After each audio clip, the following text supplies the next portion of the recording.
Today's scripture is from the book of Deuteronomy, chapter 33, verse 24 through 29. 오늘 하나님께서 우리에게 주시는 말씀, 구약 성경 신명기 33장 24절로 29절까지의 말씀입니다. 우리 하나님의 말씀을 같이 읽도록 하겠습니다. 시작. 아셀에 대하여는 일렀으되 아셀은 아들들 중에 더 복을 받으며 그의 형제에게 기쁨이 되며 그의 발이 기름에 잠길지로다. 내 문빗장은 철과 놋이 될 것이니 내가 사는 날을 따라서 능력이 있으리로다. 여수룬이여 하나님 같은 이가 없도다. 그가 너를 도우시려고 하늘을 타고 궁창에서 위엄을 나타내시는도다. 영원하신 하나님이 내 처소가 되시니 그의 영원하신 팔이 내 아래에 있도다. 그가 내 앞에서 대적을 쫓으시며 멸하라 하시도다. 이스라엘이 안전히 거하며 야곱의 샘은 곡식과 새 포도주의 땅에 홀로 있나니 곧 그의 하슬이 내리는 곳에로다. 이스라엘이여 너는 행복한 사람이로다. 여호와의 구원을 너같이 얻은 백성이 누구냐? 그는 너를 돕는 방패시요 내 영광의 칼이시로다. 내 대적이 내게 복종하리니 내가 그들의 높은 곳을 밟으리로다. 하나님의 말씀입니다. 아멘. 자, 이 시간 잠깐 기도하겠습니다. 아버지, 오늘도 생명의 말씀을 사모하고 그 생명의 말씀에 우리의 귀를 기울이기 원합니다. 우리 영혼이 주의 말씀으로 살아나게 하여 주시고 또 우리의 마음이 신령한 것으로 즐거움을 얻게 하여 주시옵소서. 말씀을 통해서 우리의 삶이 바뀌기를 원합니다. 말씀을 실천하여 그리스도의 향기를 우리가 뿜어내는 그런 힘을 얻는 시간 되게 하여 주시옵소서. 예수님의 이름으로 기도합니다. 아멘. 자식들보다 손자, 손녀들이 훨씬 더 사랑스럽다. 이거는 아마 할아버지, 할머니들의 공통된 마음이신 것 같습니다. 사실 젊은 시절에는 일하랴 자식 키우랴 너무 힘들고 바쁘다 보니까 자녀들이 분명히 사랑스럽기는 하지만 그걸 제대로 잘 못 느끼죠. 그러다가 이제 할아버지 할머니가 되시면 손자 손녀들은 정말 부담 없이 예뻐하실 수만 있으니까 그런 것이 아닌가 생각이 됩니다. 그래서 한국의 노인정에 가면 이런 규칙이 있다고 하죠. 손자 손녀 자랑하면 벌금. 근데도 벌금을 내면서 자랑을 합니다. 얼마나 예쁘면 그러겠어요. 그래서 손자 손녀들이 분명히 이름이 있는데도 그 이름을 부르지 않고 아이고 내 강아지 뭐 이렇게 부르시기도 하죠. 제 할머니께서도 저를 그렇게 많이 부르셨어요. 그럼 강아지 하면 어떤 이미지가 떠오르십니까? 너무 예쁘고 귀엽고 사랑스럽고 그래서 이 강아지란 말을 많이 쓰시는 것 같아요. 하나님께서도요 사랑하시는 이스라엘 백성들을 부르실 때 애칭이 있었어요. 그 하나님의 애칭이 오늘 26절에 나온 여수룬이라는 표현이에요. 여수룬. 히브리어로는 예슈룬. 근데 의로운 자, 올바른 자 그런 뜻이에요. 이스라엘 백성들을 하나님께서 아주 사랑스럽게 부르실 때 여수룬 이렇게 부르신 거예요. 우리 옆에 분들에게 한번 확인 좀 시켜드렸으면 좋겠어요. 당신은 여수룬입니다.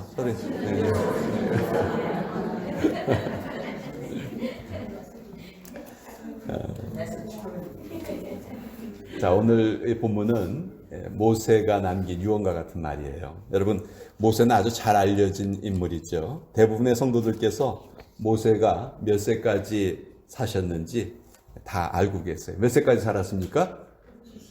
네? 모세.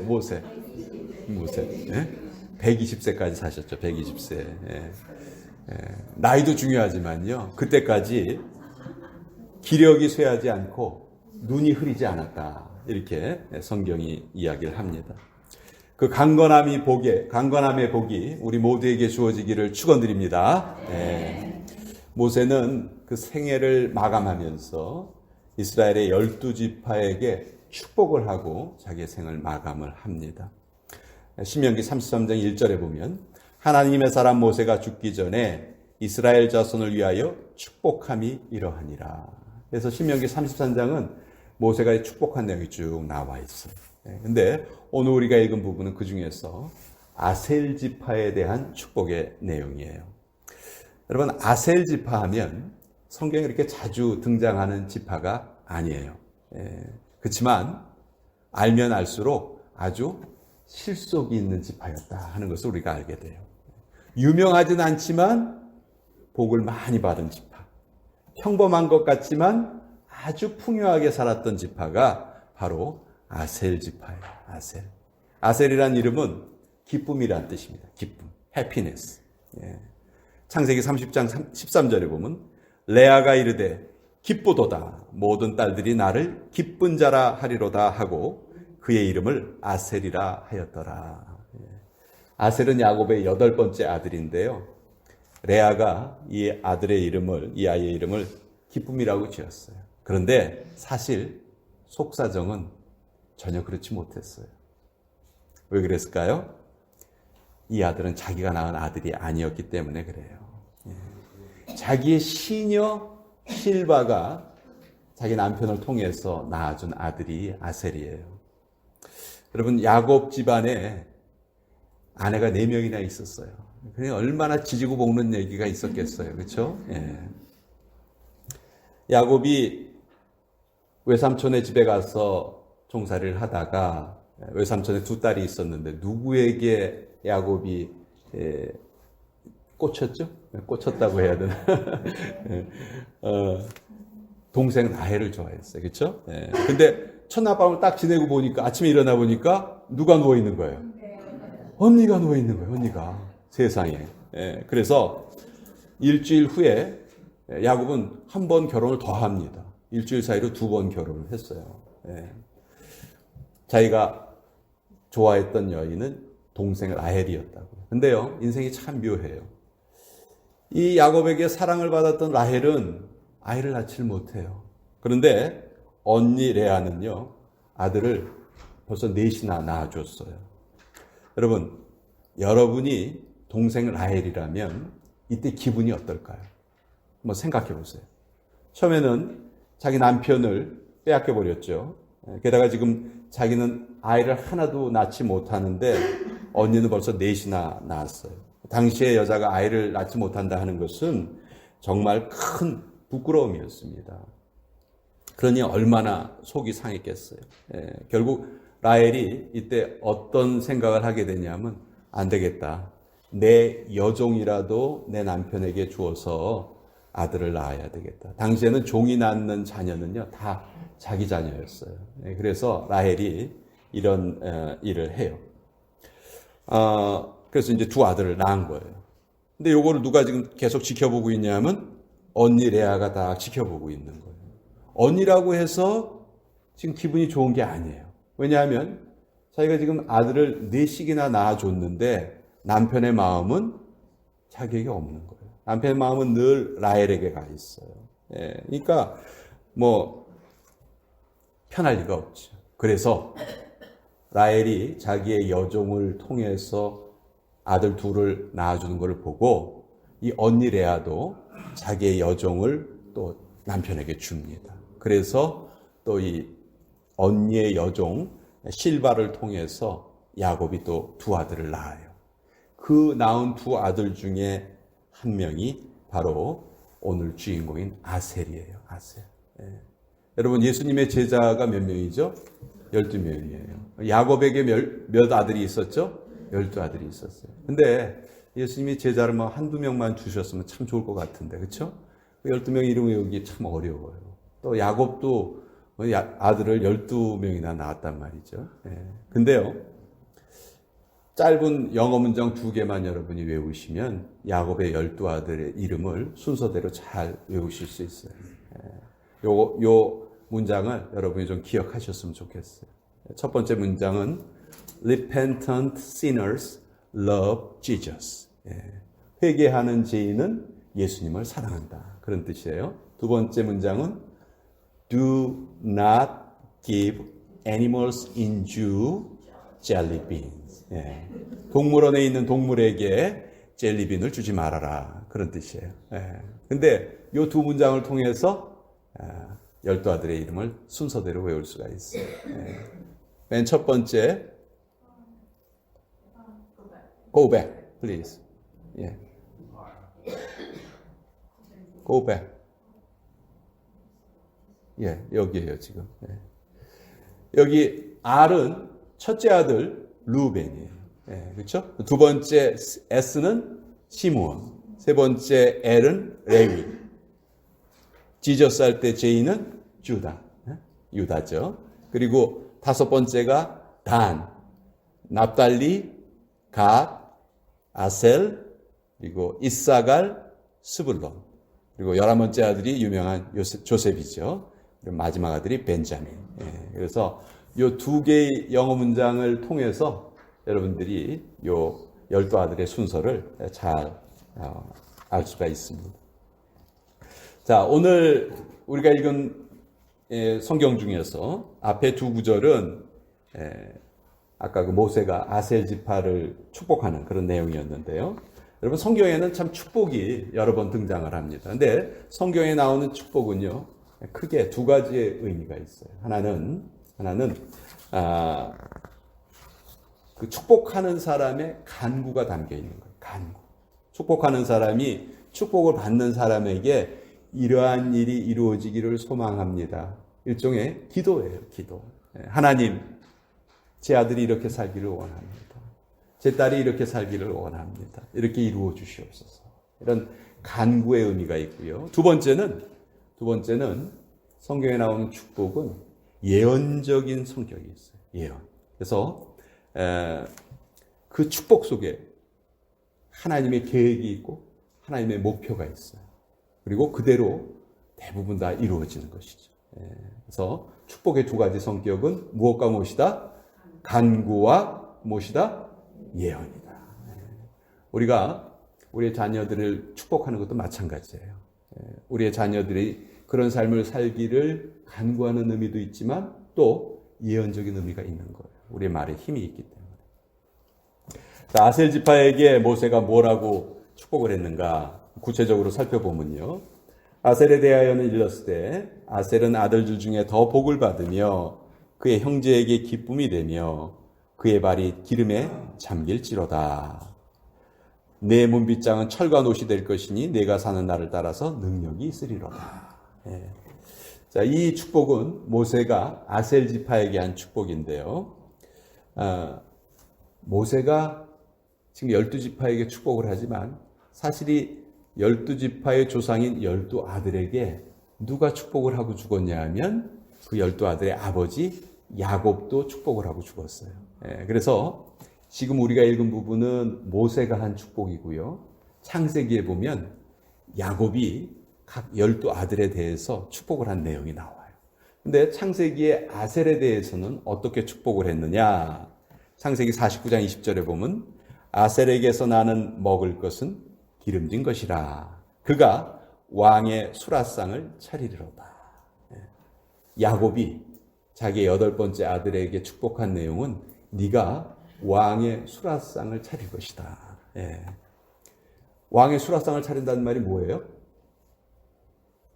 왕에게 수라상을 차리려면 먹을 것이 많아야 돼요? 적어야 돼요? 예? 먹을 것이 많아야 차려주죠. 왕에게 상을 차려주려면. 즉 아셀 너는 풍족하게 살 것이다. 예, 그런 예언을 하는 것이죠. 예. 제가 이번에 이스라엘에 가서 갈멜산에 가봤어요. 갈멜산은 그 엘리야 선지자의 그 유명한 850대 1의 싸움이 있었던 곳인데 거기에 기념하는 교회가 있고요. 전망대에 딱 올라가 보니까 밑에를 이렇게 쫙 내려다 볼 수 있게 돼 있더라고요. 사진을 보여주세요. 그 다음 화면. 이게 제가 직접 찍어온 사진이에요. 이게 갈멜산 정상에서 이 밑에 계곡을 이렇게 쭉, 여기가 바로 이스라엘 평야인데요. 아주 비옥한 땅이에요. 이스라엘에 척박한 땅이 많은데 이런 땅이 참 드물더라고요. 근데 바로 이 땅을 누가 차지했냐 하면은 아셀 지파가 차지한 거예요. 아셀 지파. 그래서 왕의 수라상을 차릴 것이다 하는 그 예언이 그대로 이루어지는 것을 또 우리가 보게 됩니다. 다시 신명기로 돌아오면요. 모세가 한 축복은 이거예요. 아셀은 아들들 중에 더 복을 받으며 그의 형제에게 기쁨이 되며 그의 발이 기름에 잠길 것이다. 저는 이 구절 중에서 형제에게 기쁨이 된다 하는 이 구절에 좀 관심이 갔어요. 눈에 들어왔어요. 아셀은 주변 사람들에게 기쁨을 주는 존재가 될 것이다. 그 뜻이에요. 정말 귀한 복이죠. 내가 존재하는 것이 내 이웃에게 기쁨이 되고 나 때문에 내 이웃들이 유익하게 된다면 그거보다 더 귀한 복이 어디 있겠어요. 여러분들 다 지금 이렇게 살고 계시죠? 여러분들 다 이렇게 살고 계시죠? 안타깝게도 그렇지 못한 경우도 가끔 있어요. 이스라엘의 12지파 중에서 없어질 뻔한 지파가 있었습니다. 사사기 19장을 보면 베냐민 지파의 기브아라는 동네 사람들이 아주 못된 짓을 저질러요. 자기 마을에 레위 사람 한 사람이 첩을 데리고 이제 지나가다가 그 마을에 머물렀거든요. 그랬는데 이 마을 사람들이 그 첩을 밤새도록 능욕을 합니다. 결국 그 첩이 아침에 죽고 말아요. 다른 11지파가 이 소식을 듣고 분노해서 결국 베냐민 지파의 전쟁이 일어나죠. 그래서 베냐민 지파는 남자만 600명이 남은 채로 지파 전체가 멸망당할 위기에 처하게 돼요. 형제들에게 기쁨은 주지 못하고 오히려 미움을 받아서 이렇게 한 지파가 전체가 다 멸망당할 위험에 처했으니 얼마나 슬픈 일입니까? 주변 사람들에게 기쁨이 돼야 돼요. 이웃에게 정말 기쁨이 되는 그런 존재로 살아야 합니다. 내가 있기 때문에 이 세상이 더 좋아지게 하십시다. 내가 있기 때문에 이 교회가 사랑이 더 넘치게 하십시다. 여러분, 아셀은요, 아까 설명드린 대로 본처의 자식이 아니에요. 첩의 자식이에요. 세상적으로 보면 다른 형제들에게 기쁨이 될 수 있는 조건이 별로 없었어요. 그런데도 형제들에게 기쁨이 될 것이다, 이 복을 받았다는 것은 결코 우연한 일이 아니라는 것을 우리가 알 수 있습니다. 다른 형제들을 그만큼 잘 돌봤다는 얘기예요. 그러니까 이렇게 기쁨을 주고 사랑을 받았다는 것이죠. 아셀 지파에게 주어진 이 복이 오늘 우리 모두에게 임하시기를 축원드립니다. 모세는 이제 12지파에 대한 그 각각의 축복을 다 마치고 나서요, 이제는 이스라엘 전체를 한꺼번에 축복을 합니다. 그것이 이제 26절에서 29절까지의 말씀인데, 이때 모세가 하나님을 어떻게 표현하냐면, 그가 너를 도우시려고 하늘을 타고 궁창에서 위엄을 나타내신다. 너는 하나님의 영원하신 팔 아래에 있도다. 하나님께서 대적을 쫓아주시며 이슬이 내리는 곳에 너희는 안전히 거할 것이다. 이 풍성한 복이 누구에게 임한다고요? 이 풍성한 복이 바로 여수룬에게, 여수룬이라 불리는 자에게 이 풍성한 복이 임한다. 모세가 약속을 해주고 있습니다. 아까 여수룬의 뜻이 뭐였어요? 여수룬의 뜻이 강아지예요? 의로운 자, 올바른 자. 이스라엘의 별명이었잖아요. 물론 강아지란 말도 돼요. 뜻이 통해요. 그래서 모세가 29절에 이렇게 말해요. 이스라엘이여, 너는 행복자로다. 여호와의 구원을 너같이 얻은 백성이 누구냐? 이스라엘이여, 너는 행복자로다. 여러분, 이 말씀은 모세의 유언이에요. 모세는 이 말씀을 하고 120년의 생애를 마감을 합니다. 임종을 앞둔 모세가 이스라엘 백성들에게 이 말씀을 하는 이유가 무엇일까요? 여러분, 생각해 보세요. 모세는 이제 지금 40년 동안 그 이스라엘 백성들을 이끌고 가나안 땅이 보이는 곳까지 왔어요. 사실 그 40년의 기간 정말 파란만장한 그런 세월이었어요. 그런데 따지고 보면 지금까지 40년을 지냈던 것보다 앞으로의 상황이 더 힘들어요. 왜냐하면 가나안 땅에 들어가면 뭘 해야 돼요? 전쟁을 해야 돼요. 전쟁. 끊임없이 전쟁을 해야 돼요. 근데 이 상황에서 든든한 지도자 역할을 했던 모세가 이제 하나님께 부르심을 받습니다. 더 힘든 상황이 앞에 있고 전쟁을 해야 하는데 지도자가 없어요. 여러분, 이 상황에서 이스라엘 백성들에게 가장 필요했던 메시지가 무엇이었을까? 우리 모두가 이스라엘 백성이라는 그런 기분을 가지고 다시 한번 29절을 한번 읽어보도록 하겠습니다. 신명기 34장 29절에 이렇게 되어 있습니다. 이스라엘이여, 너는 행복한 사람이로다. 여호와의 구원을 너같이 얻은 백성이 누구냐?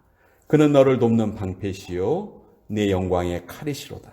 내 대적이 내게 복종하리니 내가 그들의 높은 곳을 밟으리로다. 네. 이스라엘 백성들에게 얼마나 힘이 되고 얼마나 안심이 되는 그런 말씀입니까? 그들에게 정말 꼭 필요한 메시지였어요. 그리고 오늘을 살아가는 우리에게도 꼭 필요한 메시지입니다. 세상은 크게 보이고 나는 작게 보일 때마다 우리가 읽고 묵상해야 될 그런 말씀이다. 이스라엘이여, 너는 행복한 사람이로다. 우리는 늘 이런 행복의식을 가지고 살아야 돼요. 우리가 이 행복의식을 가지고 살아야 되는 이유는 세상에 하나님의 나라를 보여줘야 할 책임이 바로 우리들에게 있기 때문에 그래요. 우리 옆에 분들에게 다시 한 번만 이야기하겠습니다. 얼굴이 전도지입니다. 얘기해 주세요. 네. 얼굴이 전도지입니다. 네. 우리 모두가 걸어다니는 행복한 궁전이 되고 움직이는 하나님의 나라가 되시길 축원합니다. 네. 사도행전을 보면요, 스데반이 돌에 맞아 죽는 순간에 그 얼굴이 어떻다고 돼 있죠? 천사와 같았다. 예. 외부의 지금 상황은요, 스데반이 돌에 맞아 죽는 상황이에요. 근데 스데반의 내면에는 행복이 넘쳐났어요. 그러니까 그 얼굴이 천사와 같았다. 예. 우리는 구원받은 하나님의 백성들입니다. 예. 근데 제일 큰 안타까움, 목회자로서 제일 큰 안타까움은 이거예요. 우리가 저부터 시작했어요. 하나님께 받은 은혜에 대한 감격이 너무 적다는 거예요. 그걸 잘 못 느낀다는 거예요. 사실 우리는 다른 건 다 없어도요, 우리가 구원받았다는 그 사실 하나만으로도 다윗처럼 덩실덩실 춤을 출 수 있는 그런 존재가 돼야 한다고.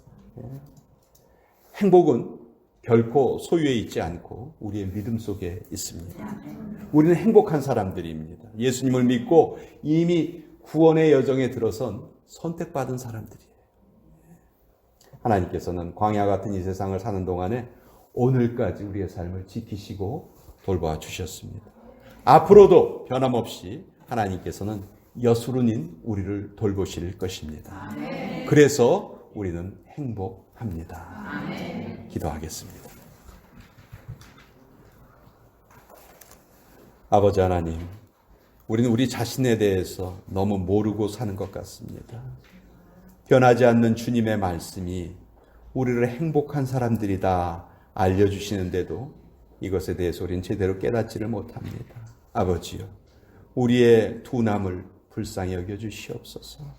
앞으로는 주님의 은혜가 하나하나 새록새록 우리의 삶 속에 더 잘 깨달아지고 이해되는 그런 날들만을 살게 하여 주시옵소서. 예수님의 이름으로 기도합니다. 아멘.